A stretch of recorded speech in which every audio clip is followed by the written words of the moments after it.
Assalamualaikum warahmatullahi wabarakatuh. Waalaikumsalam Waalaikumsalam warahmatullahi warahmatullahi. wabarakatuh. Selamat malam, salam kasih, damai sejahtera untuk kita semua.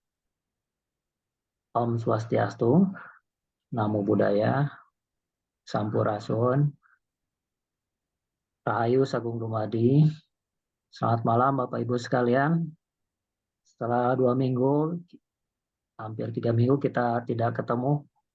Alhamdulillah kita diberikan kesempatan hari ini untuk bertemu kembali dalam acara bedah buku SQ Power, pikiran spiritual. Malam ini kita akan membahas bab terakhir, yaitu bab 8, berhubungan dengan multiplikasi dan tentang uang. Bapak Ibu sekalian, pertama kita ucapkan Alhamdulillahirrahmanirrahim, puji Tuhan atas kuasanya kita diberikan izin dan diberikan usia untuk kembali belajar, mendengar, dan mengaplikasikan apa yang telah dialami oleh guru kita, yaitu Bapak Budi Yono, melalui bukunya yaitu SQ Power, yang mudah-mudahan bisa bermanfaat dan bisa merubah cara berpikir, pola pikir, demikian juga pola tindakan kita dalam kehidupan kita sehari-hari. Amin. Baik, tanpa berlama-lama, saya berikan waktu dan kesempatannya untuk Pak Budi. Silakan Pak Budi, monggo. Oke, baik Pak Jiran, terima kasih atas penyelenggaraannya semua. Assalamualaikum warahmatullahi wabarakatuh. Assalamualaikum warahmatullahi wabarakatuh. Salam damai dan sejahtera, penuh sukacita buat kita semua. Om Swastiastu, Namo Buddhaya, dan salam kebajikan. Kita panjatkan puji syukur kepada Tuhan yang Maha Pengasih Pemurah. Karena anugerahnya hari ini ya kita bertemu lagi ya dengan Bapak Ibu semua yang sangat saya kasihi ya di dalam sharing SQ Power. Sudah diperkatakan Pak Jiran tadi, ini bab 8 yang terakhir. Jadi saya kira hari ini adalah bedah buku yang terakhir. Ya, tadi saya bilang ke Pak Jiran, nah nanti selanjutnya monggo ya kita akan adakan yang seperti apa. Karena bedah buku yang sekarang berakhir ini ya masih saya kira di dalam tataran pemikiran, pengertian ya, dan banyak pikiran jiwa Bapak Ibu semua.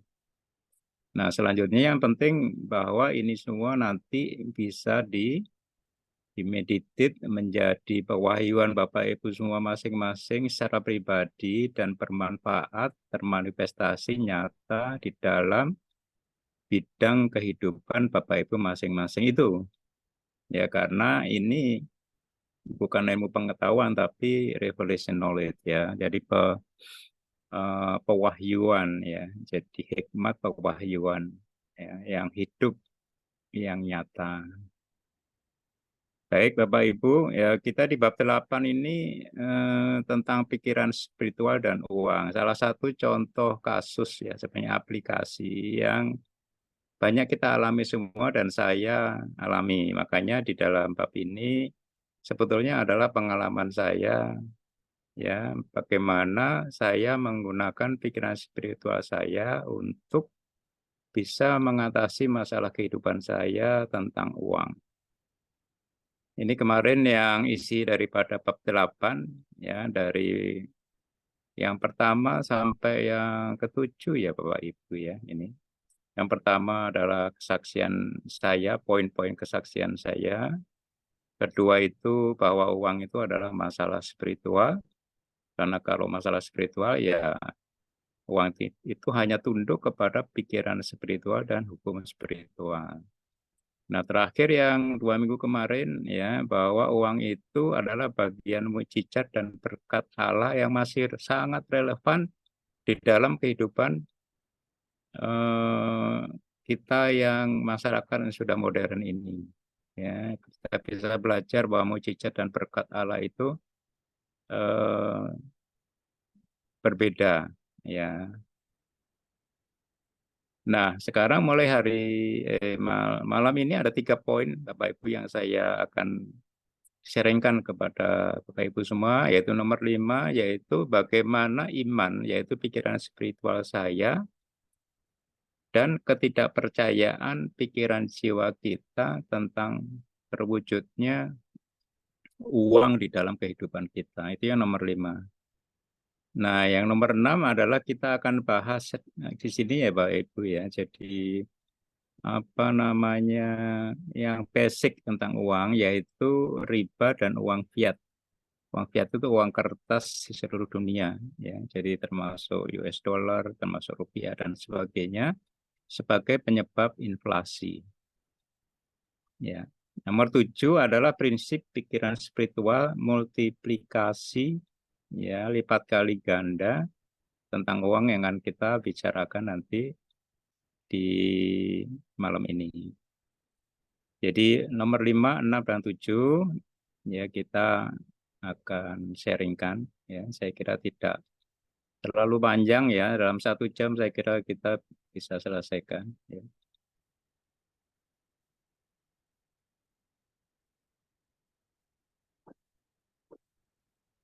Ini Bapak Ibu, ya, iman dan ketidakpercayaan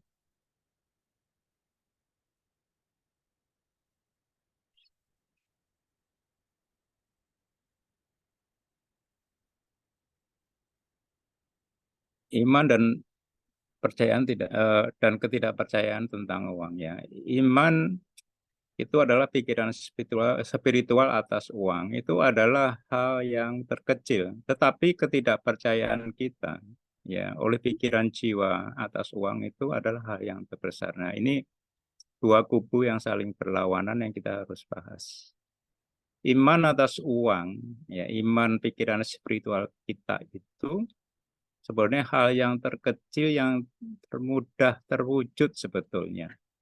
Ya, yang kita pikirkan sulit beriman tentang uang. Ternyata itu firman mengatakan bahwa itu hal yang terkecil, artinya termudah untuk bisa terwujud.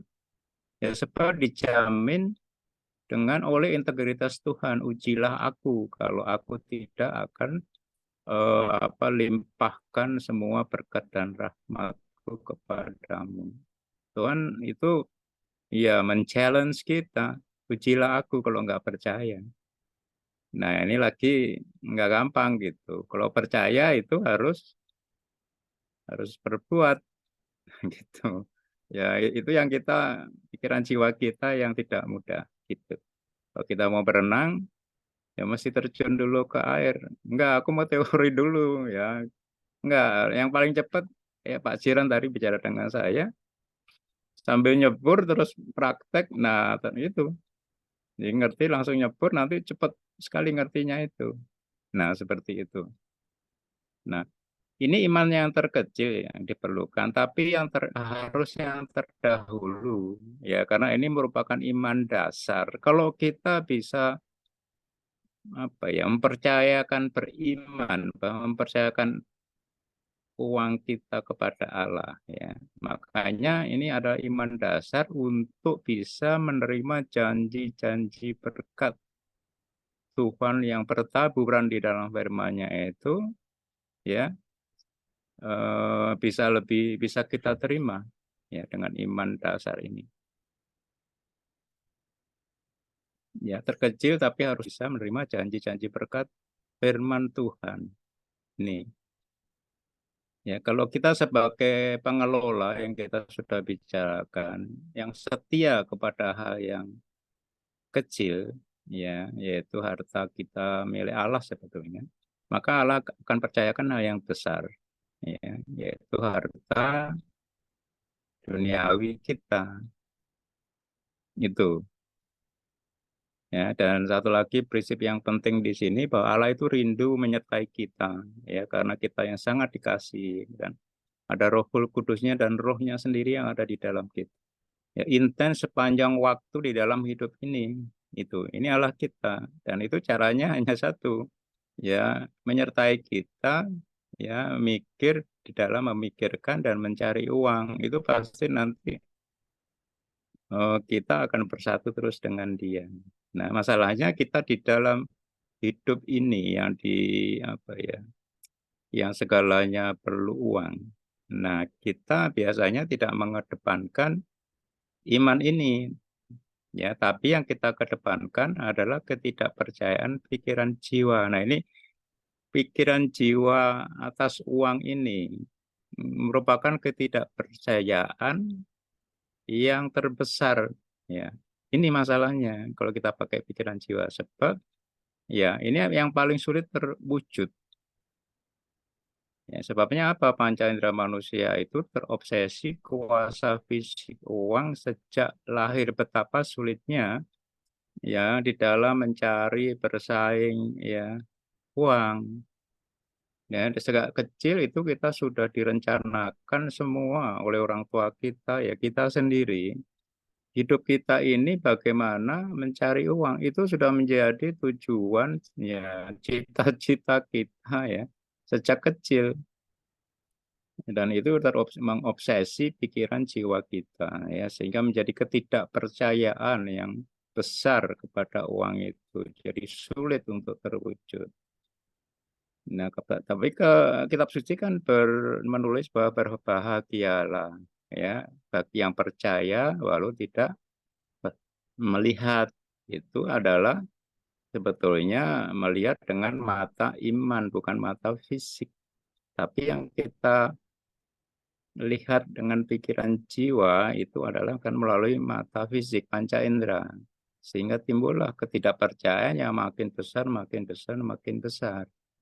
Ya makin bertambah penduduk dunia, ini persaingannya lebih besar lagi, lebih sulit lagi, dan lebih sulit lagi.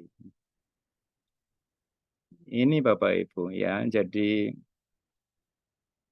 iman atas uang tanpa perbuatan itu mati ya. Walaupun kita punya iman ini yang paling kecil, yang termudah terwujud ya, tetapi tanpa perbuatan adalah mati. Mati itu artinya tidak terwujud ya, karena ada hukum iman yaitu percaya dan memperkatakan. Percaya rema firman. Nah, firman yang muncul, yang hidup ya, bukan yang kita install. Yang hidup itu langsung kita perkatakan dan kita perbuat. Kepada siapa? Kepada fakta, untuk melawan fakta masalah kita. Itu adalah hukum iman. Ya, jadi ini adalah bagian kita. Kita sudah belajar bahwa anugerah itu bagiannya Allah, iman itu bagian kita. Nah, hukum iman adalah percaya dan memperkatakan. Yang dipercaya ini bukan percayaan pikiran jiwa kita, tapi rema yang kita renungkan, yang firman yang kita renungkan hingga hidup menjadi rema, kita ngeh di situ. Ya, lalu kita perkatakan kepada masalah kita perbuat untuk melawan fakta yang terjadi. Itu ya.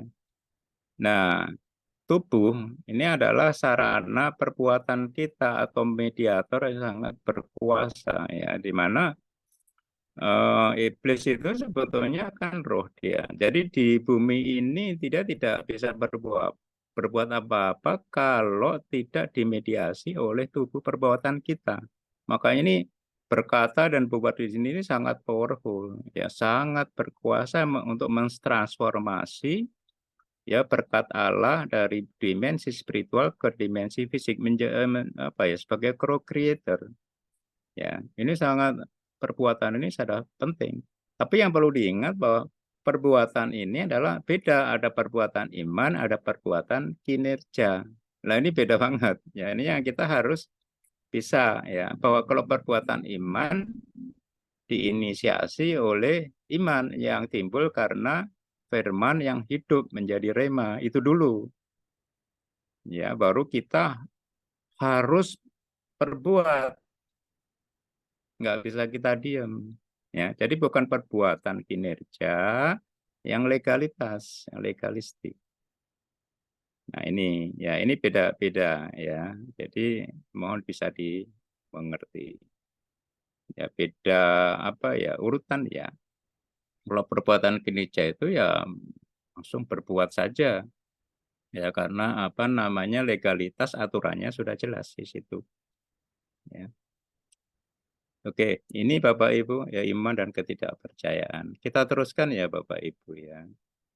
Nah, kita tentang riba dan uang fiat atau inflasi.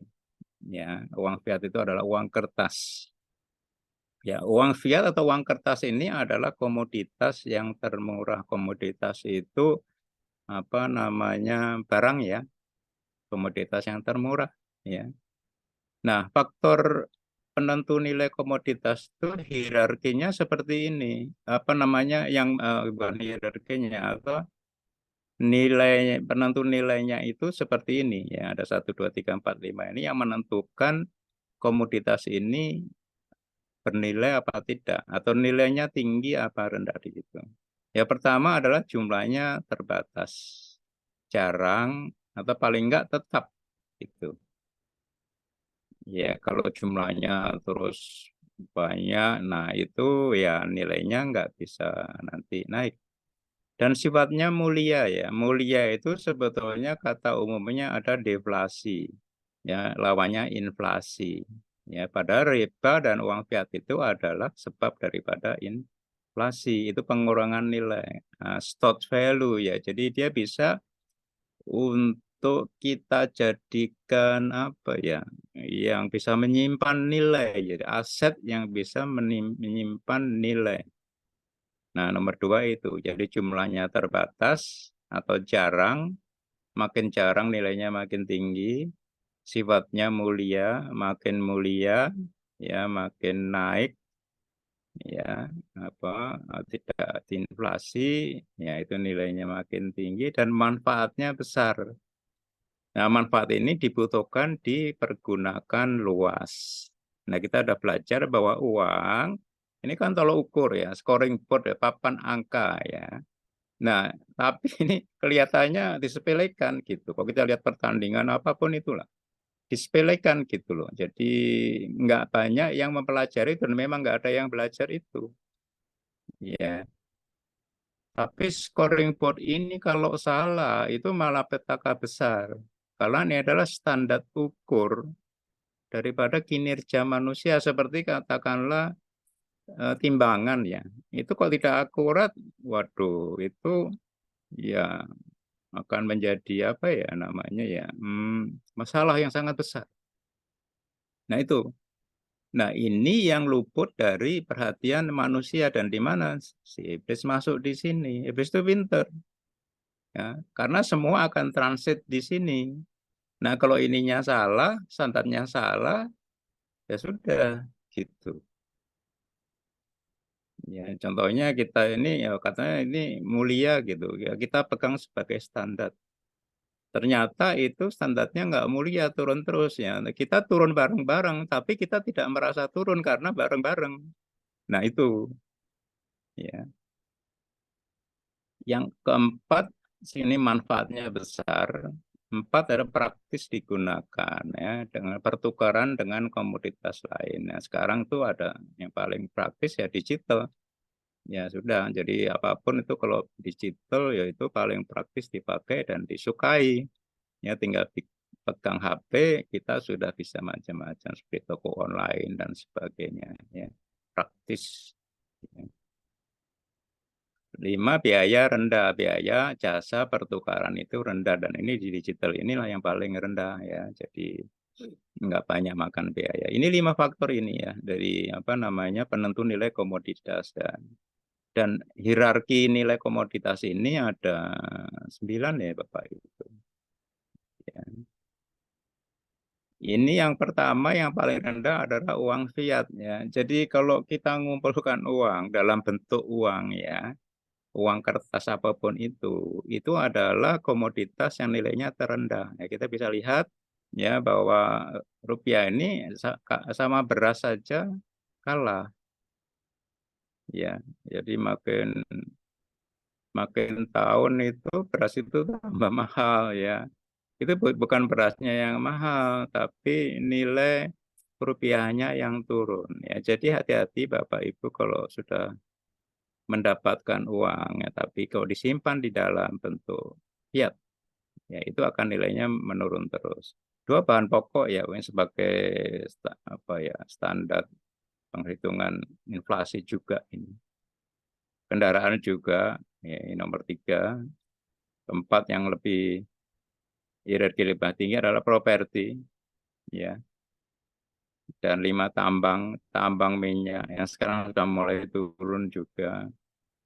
Nah, enam yang lebih tinggi tambang logam, ya besi, nikel, aluminium, koper dan sebagainya. Dan tujuh tambang logam mulia ini rare earth ini biasanya yang paling jarang ya, emas, platinum ya dan sebagainya. Masuk yang urium dan sebagainya ya. Jadi yang ini logam mulia. Nah, sekarang di atas itu karena yang tadi apa namanya yang praktis digunakan biaya rendah yaitu sekarang kripto, komoditas kripto. Nah, sekarang muncul di situ. Ya, jadi semacam scoring board tapi kripto gitu. Nah, sekarang yang muncul banyak adalah Bitcoin CS kan Bapak Ibu sudah tahu ya, tapi itu hati-hati. Itu hanya 1% di antara lebih dari 20.000 jenis ya yang nilainya bertahan, yang lainnya itu turun semua. Nah, Bapak Ibu kalau mau belajar ini hati-hati ya, karena hanya 1%. Dan yang diperdagangkan di Indonesia yang diizinkan oleh Departemen Perdagangan Bapeti itu ya 250-an. Ya itu 1% dari 20.000 ini. Kenapa? Karena ini komoditas kripto ini hanya ini nomor satu ini aja jumlahnya memang terbatas, tapi sifatnya nggak mulia turun. Ya anjlok-anjlokan terus karena dipakai untuk trading. Ya, dan ini nggak bisa untuk tolak ukur karena nilainya naik turun. Ya, dan yang nomor 5, nah ini nggak praktis digunakan untuk pertukaran atau perdagangan dengan komunitas lain karena para pedagang nggak mau pakai. Ya, karena tiap hari harganya naik turun.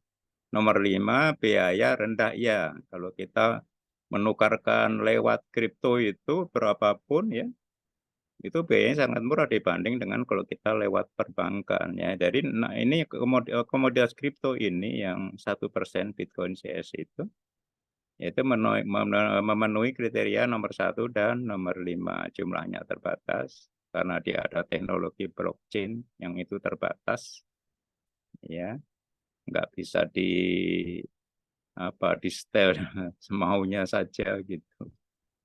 Dan biaya ini jasa pertukarannya rendah ya. Nah, yang kesembilan adalah aset kripto ya. Ini saya kasih OES ya. Ini ada singkatannya.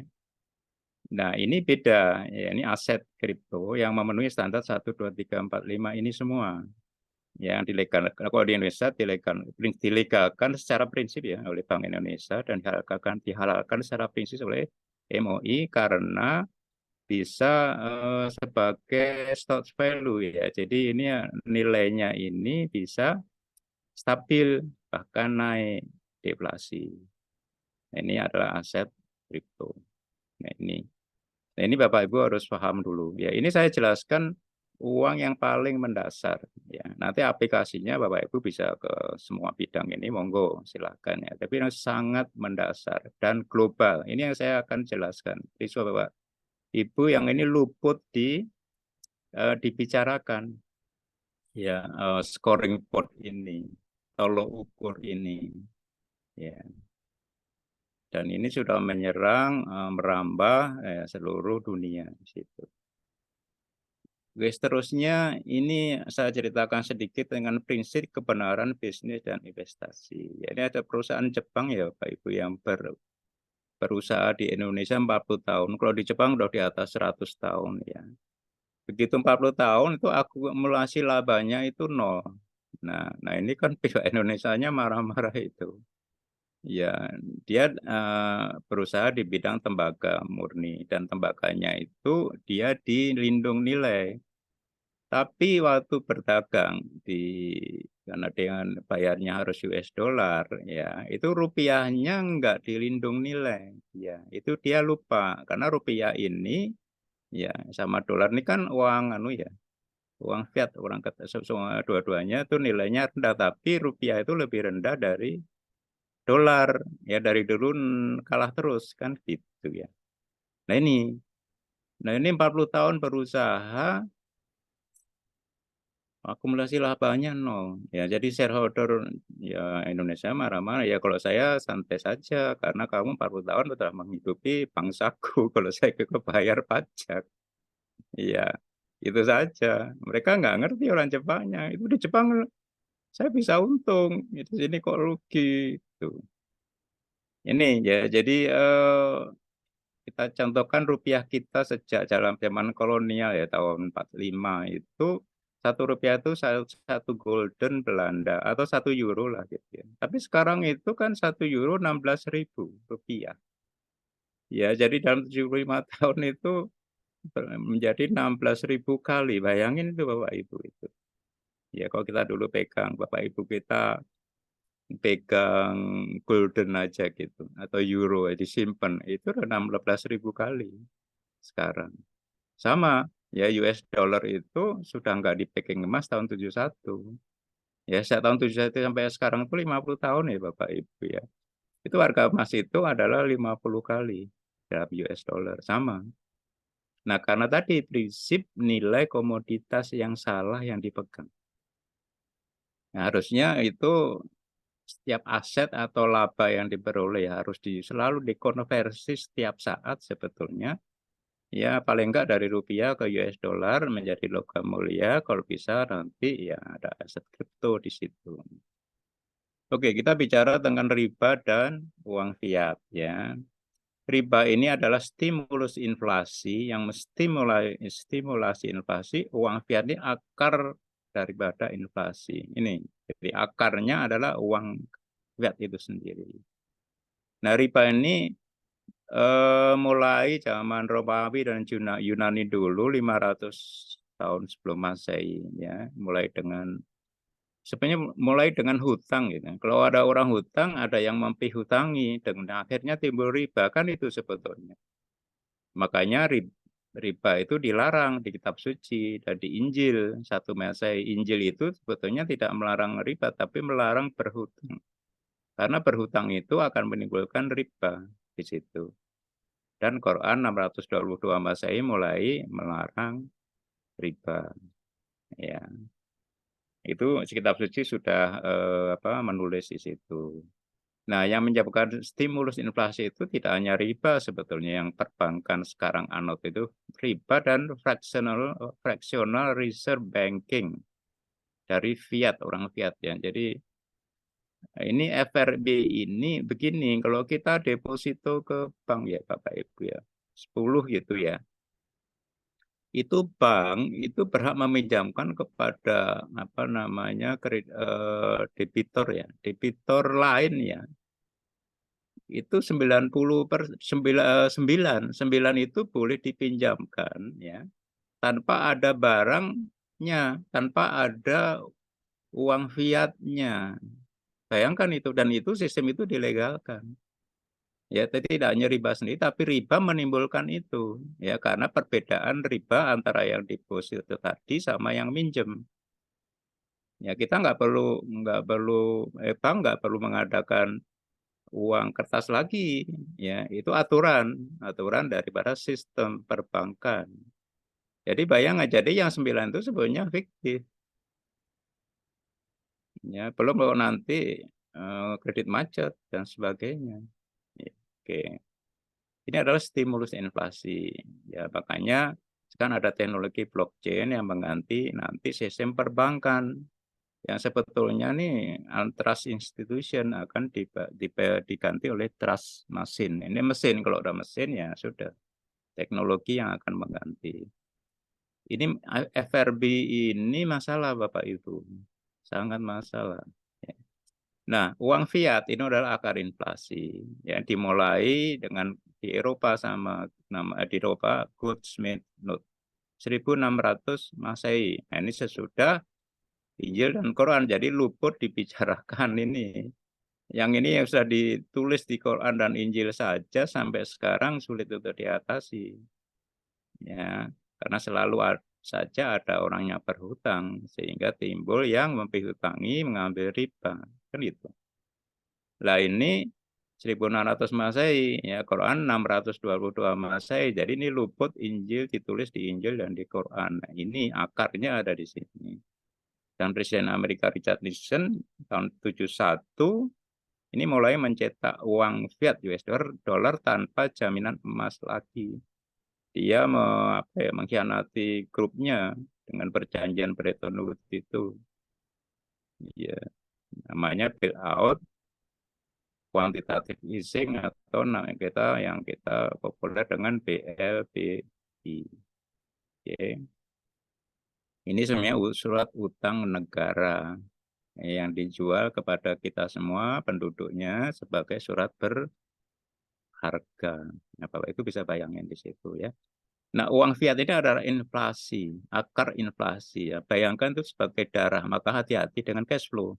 Ini darah bisnis.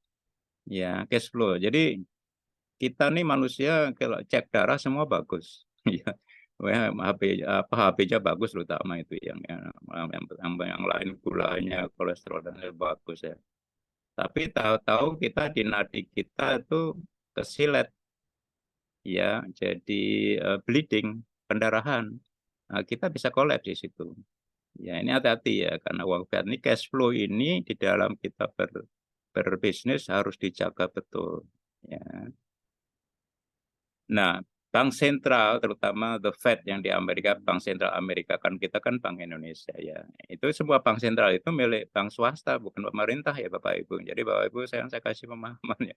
Itu pemegang sahamnya bukan pemerintah, itu bank swasta di Amerika sana, termasuk BI.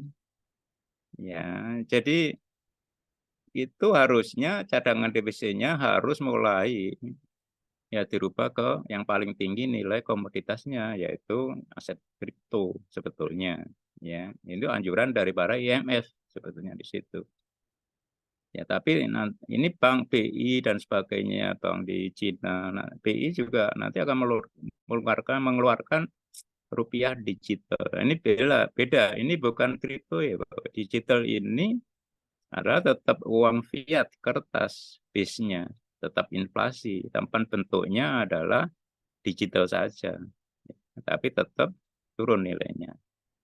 Nah, aset kripto ini adalah yang legal menurut Bank Indonesia ya karena ya nasabahnya semua diketahui ya dari store KTP, store apa namanya paspor dan sebagainya dan bisa di-trace ya providernya jelas anti money laundering dan pendanaan teroris ini yang sekarang undang-undang yang akan digulirkan di Uni Eropa.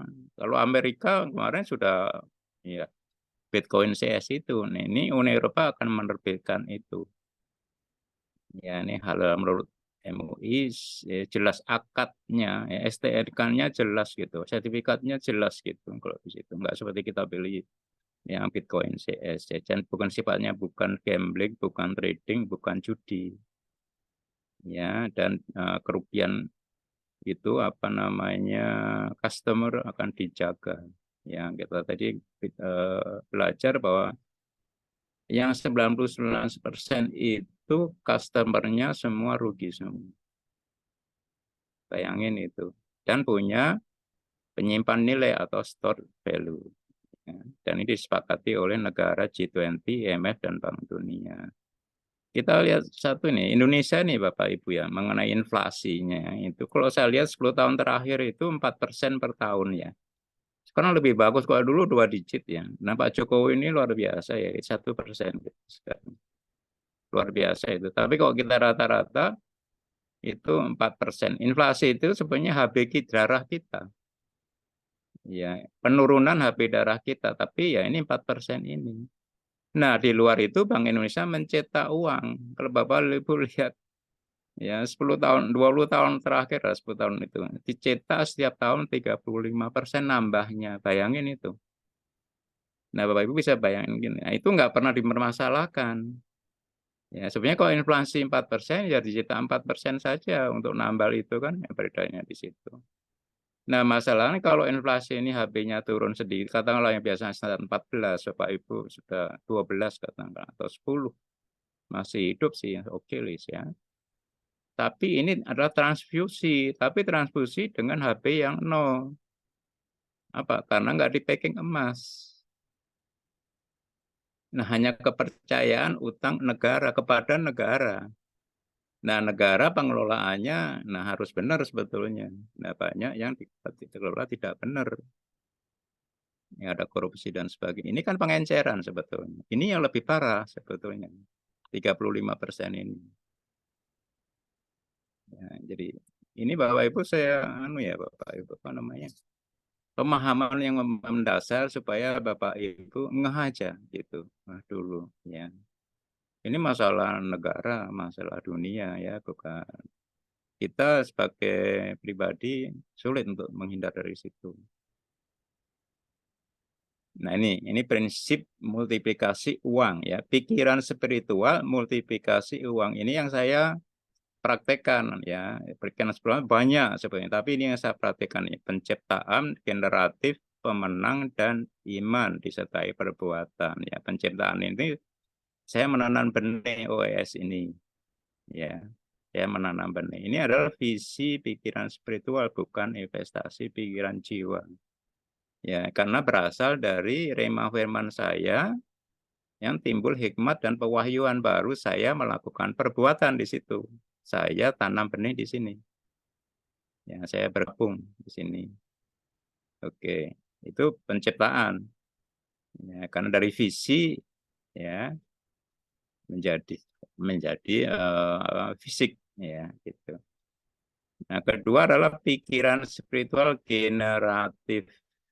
Nah, generatif itu benih. Ya, saya tabur tuai di institusi spiritual AWM ini saya singkat.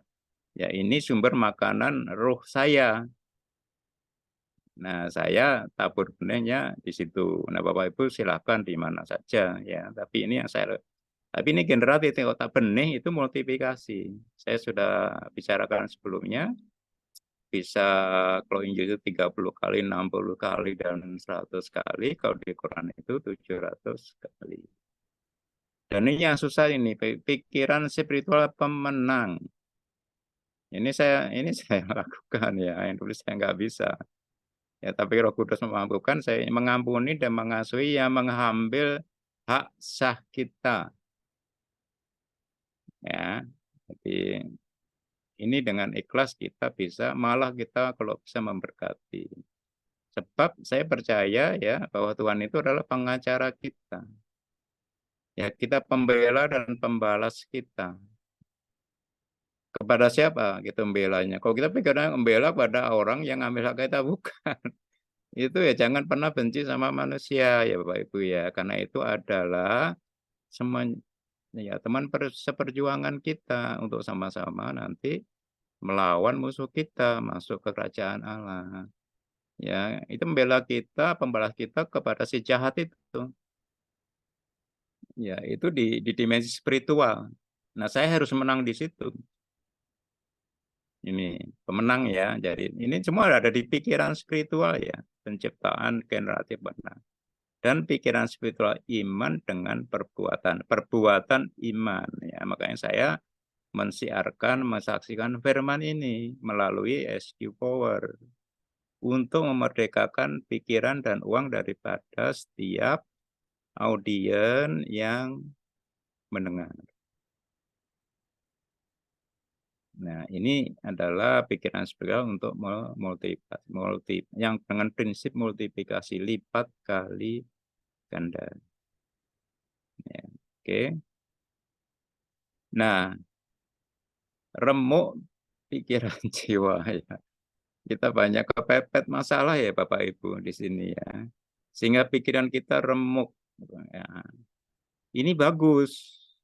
Ya, kalau kita remuk, terus kita putus asa, bunuh diri, sekarang kan banyak itu ya. Ada yang stroke, sakit, banyak banget itu. Ya, itu sih si jahat itu bersorak-sorai di situ. Ya, kalau kita mau remuk pikiran jiwa karena masalah kehidupan kita, yang menekan kita, yang kritis, ya ini adalah peluang emas. Ya, ini adalah pemicu, ya peluang emas, pemicu dan momentum untuk kita lebih mudah mengalih fokus ya meditator sejati dari pikiran jiwa ke pikiran spiritual. Ini, Bapak. Jadi kalau apa ya, kita sering mengalami ini ya. Saya juga mengalami makanya. Dan ini saya praktekkan. Kalau nggak mengalami ini, cuma dengar saja orang lain ngalami, nggak bisa Bapak Ibu. Ya, kalau Bapak Ibu tanya cerita baca buku di Bali itu indah gini gini gini, suruh cerita ya beda kalau kita sudah pernah di sana. Luar kepala kita bisa cerita, tapi kalau hanya dari buku saja atau orang lain cerita, kita nggak bisa betul-betul memahami, menghayati, ya menghidupi. Ya sekali lagi kalau Bapak Ibu remuk pikiran jiwa, ya jangan takut, ya. Jadi justru peluang emas, pemicu, momentum untuk mengalih fokus dari pikiran jiwa yang kita hidupi sejak lahir itu kepada pikiran spiritual. Ini alih fokus ini meditator sejati ini. Nah, kalau pikiran jiwa remuk, ya itu pikiran spiritual kita nanti lahir aktif. Ya tentu saja nih remuknya ini tergantung daripada seberapa keras degilnya pikiran jiwa kita. Ya, dibanding dengan nominal uang yang menekan kita. Ya berbahagialah kalau ya yang masih sedikit sudah remuk gitu ya. Kita langsung alih fokus. Nah, itu luar biasa. Sehingga ini tersedia solusi. Karena solusi kita itu, ya kita sudah belajar ya berkat semua solusi itu ada di dimensi spiritual, sudah ada, kita sudah ada memiliki dan tersedia semua yang tidak terlintas, tersembunyi dan merupakan kebodohan pada pikiran jiwa. Itu yang disediakan Allah untuk solusi semua masalah kehidupan kita. Itu. Sekarang pertanyaannya, kenapa kok tersembunyi yang tidak terlintas di pikiran jiwa kita? Ya, menurut kebodohan. Ya, jawabannya apa kira-kira? Supaya nggak diserang iblis. Kalau itu pikiran kita tahu, iblis itu yang diserang pertama kali itu, kita nggak akan dapat. Ini iblis nggak tahu. Iya Bapak Ibu ya. Ya ini berbahagialah. Tapi kita punya spiritualitas itu nyata. Spiritualitas itu adalah roh. Spiritualitas itu adalah kuantum. Ya lebih nyata dari dunia fisik ini. Kerajaan Allah itu lebih nyata, lebih kekal, lebih langgeng, lebih luar biasa daripada dunia jagat raya fisik ini. Bapak Ibu mesti ngerti itu. Logikanya yang simpel saja dulu deh. Yang kemarin saya jelaskan dengan bukti ilmiah fisika kuantum. Ya, dan bukti ilmiah otak neuroplastis, neurogenetik di situ. Ya, kalau pikiran jiwa remuk, pikiran spiritual lahir. Kedua, pikiran jiwa mau bertobat. Enggak tobat kumat terus ya. Remuk ya mana coba udah remuk ya. Ini adalah kerendahan hati spiritual yang sangat-sangat diperkenan Allah. Kalau alam perkenan gimana juga? Ya pasti dikabulkan. Oh enggak perkenan aja dikabulkan.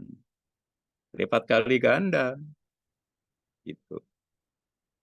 Baik ya. Nah, pikiran spiritual kita ya bisa apa ya, peluang Mas untuk bisa merdeka ya. Kalau pikiran jiwa ini remuk, maka berhalanya juga remuk. Berhala pikiran jiwa tentang uang remuk, sudah. Dia nggak bisa apa-apa lagi.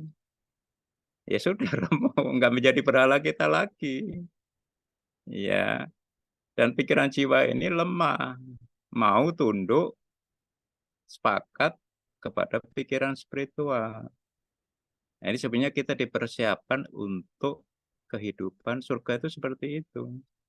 Pikiran jiwa kita yang tidak memimpin, roh kita yang kita dipersiapkan itu.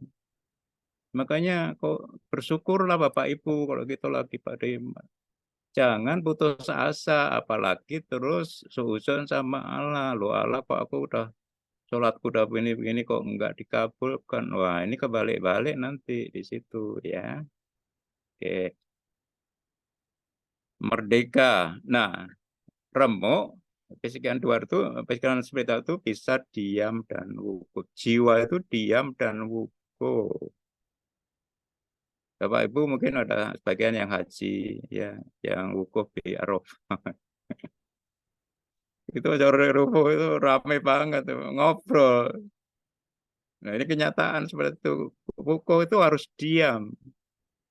Ya itu bisa kalau apa? Kalau kita remuk, itu pasti kita diam. Kesempatan untuk wukuf. Ya ini puncak percaya Tuhan kepada Tuhan. Puncaknya kalau kita wukuf diam. Yang nggak mikirin masalah terus. Nggak mikir lah gitu. Kok yang kita pikirkan masalah seharusnya di situ. Ya, sehingga kita bisa menerima solusinya. Oke. Nah, waktu remuk pikiran jiwa ini, pikiran spiritual iman kita jadi panjang. Kemarin kita sabar ya, bahwa kita apa namanya belajar ya, bahwa iman itu bukan besar kecilnya iman, tapi panjang pendeknya iman. Begitu iman itu muncul, sampai itu terjadi, ada waktu iman. Itu ada yang cepat, ada yang panjang. Ya makin besar nilainya, itu pasti makin panjang. Nah, ini harus ditopang oleh apa? Energi sabar dan ikhlas. Ini apa sebetulnya? Ini buah roh. Ya, ini buah daripada karakter roh kita. Ya, sabar ini adalah penopang iman sampai dia terwujud. Ya, dan kita ikhlas. Kenapa loh, Pak? Kok kehilangan disuruh ikhlas? Lah kita kalau mau mancing ikan yang besar ya umpannya harus lebih besar. Ya kalau kita dikasih remuk yang lebih besar, harusnya bersyukur. Karena apa? Allah itu tahu kapasitas iman kita. Gitu. Ya, jadi kalau itu makin besar umpannya, bersyukurlah. Jangan kebalik kita malah nanti ya apa namanya marah, nggak sabar. Nah, itu masalah. Oke. Pikiran spiritual anugerah ya karena apa kinerja diri kita udah nggak berdaya karena remuk yang biasanya kita andalkan ya kita udah nggak bisa ini lagi sehingga pikiran jiwa ini pikiran spiritualnya lahir mau percaya kepada anugerah tanpa syarat itu yang sulit Bapak Ibu anugerah itu gratis tanpa syarat tapi sulit kita lakukan dengan begitu tulus dan ikhlas, nggak bisa, susah. Nah ini pada saat remuk pikiran jiwa ini kesempatan emas untuk kita bisa. Dan terakhir adalah pikiran spiritual itu kesempatan emas untuk mendahulukan alam. Ya percaya proses dan waktunya. Itu waktu dia, proses dia. Nah contohnya bahasa Israel yang 40 tahun di padang gurun itu dari Mesir ke Yerusalem itu ya Jakarta Surabaya lah ya. 40 tahun di sana. Memang jutaan dan berjalan kaki, belum ada jalan raya, padang pasir, iya. Ya. Tapi ya harusnya nggak perlu 40 tahun ya, 4 tahun lah ya katakanlah gitu ya. Sampailah jalan begitu ya. Tapi kenapa 40 karena dekil ini. Yang nggak remuk-remuk dia ngeyel terus gitu. Lah Allah kan bingung. Ya, makanya dia pilih kalau kasih tahu prosesnya pasti nolak. Kamu harus nyebrang Laut Merah. Waduh, wes itu pasti komplain. Aku nggak bisa berenang gimana, kelelep mati dan sebagainya nggak bisa. Oke, oke, dikasih hasilnya. Nanti di sana ada susu madu berkelimpahan di sana. Udah bener itu. Tapi apa? Nagih terus. Kapan, kapan kok nggak sampai-sampai? Lah itu. Nah kalau kita seperti itu bukan mempercepat. Ya, itu justru ya yang kita lebih lama untuk terwujudnya doa kita. Ya, ini halaman ini Ya, itu yang saya praktekkan dan saya sharingkan kepada Bapak Ibu ya sebagai apa namanya ya praktis ya praktek daripada yang sudah kita pelajari. Ya, prinsip multiplikasi uang. Semoga Bapak Ibu bisa apa namanya nanti bisa meditate ya dan juga apa bisa hidup di dalam Bapak Ibu semua sebagai pewahyuan di sini. Ya, oke.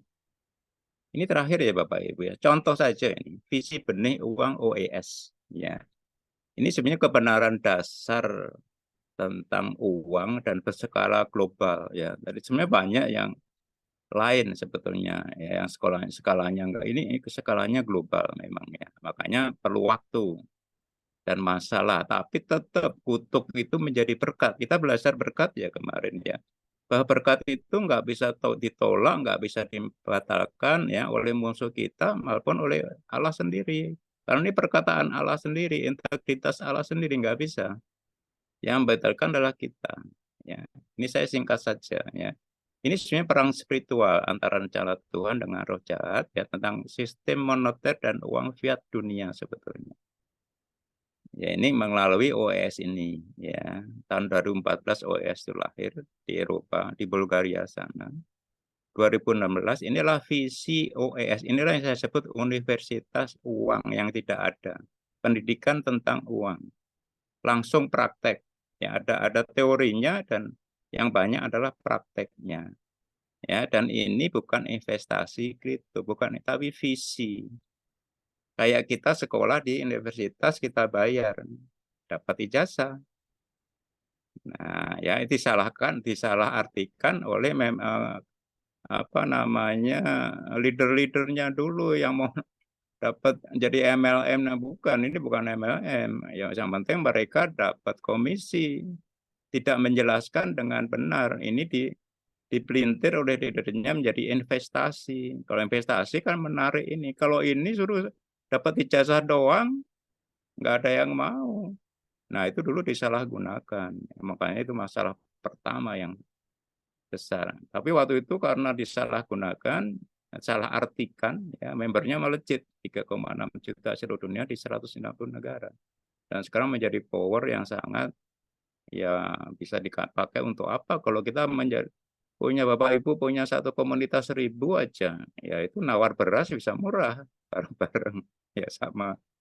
Ya 2017 itu muncul e-commerce deal seeker DS ini. Ya, ini artinya bahwa ini OS ini bermanfaat, ya, tidak hanya teori saja, bisa dimanfaatkan. Tadi ya tukar dengan komunitas lain. Ini adalah pasar online, ya bukan toko online ya, tentang barang, jasa dan bisnis. Ada bisa untuk paket tiga ini dengan yang berbasis blockchain. Ini hanya satu-satunya di dunia. Oke, 2018 ini banyak yang anti daripada visi OS ini banyak sekali yaitu dari Bitcoin CS. Ya karena beda prinsip. Ya, kalau ini muncul Bitcoin CS itu akan masalah nanti, terutama di Eropa yang sekarang bentar lagi undang-undangnya akan keluar di situ. Dan pemerintah Amerika ya ini menentang banget. Makanya ada leadernya dulu yang waktu di Amerika ditangkap tapi dikeluarkan lagi. Dan banyak ini member leader tadi itu yang tidak setia, ya menyalahgunakan visi untuk kepentingan diri dan ini semua dikeluarkan dan ditutup akunnya, dibekukan semua. Ini adalah kualitas dari OES dan 2018 ini memenangkan 100 kasus hukum. Ya karena banyak tadi dizolimin. Ya di Eropa ini bukan di Indonesia, ini benar-benar hukum ya. Nah, ini tentang kebenarannya gitu. Nah, tahun 2020 mengupgrade ke blockchain ya dari 120 ke 250 miliar koin yang diharapkan nanti bisa menjangkau 7 miliar penduduk dunia. Tahun 2021 ini melakukan manajemen upgrade ya perusahaan itu mengangkat CEO yang baru dan board of director dewan direksi dan member juga dibentuk country dewan direksi setiap negara. Dan tahun 2022 itu tahun kemarin ya itu blockchain-nya sudah migrasi dari private blockchain ini yang kita bisa mengontrol apa namanya tadi yang prinsip yang anti money laundering dan sebagainya ya bahwa pemegang itunya semua tahu identitasnya KTP-nya kepada public blockchain yaitu Polygon Ethereum ya. Masih perlu private karena itu untuk menstabilkan harga sehingga pedagang-pedagangnya bisa pegang itu karena harganya stabil dan publik karena transparan. Dan juga tahun 2002 dikerjakan legalitas usaha ya legal jurisdiction dari Finland. Finland itu negara Eropa yang korupsinya nol. Ya, itu dari dapat legalitas dari perusahaan itu dan menambah headquarternya di Swiss.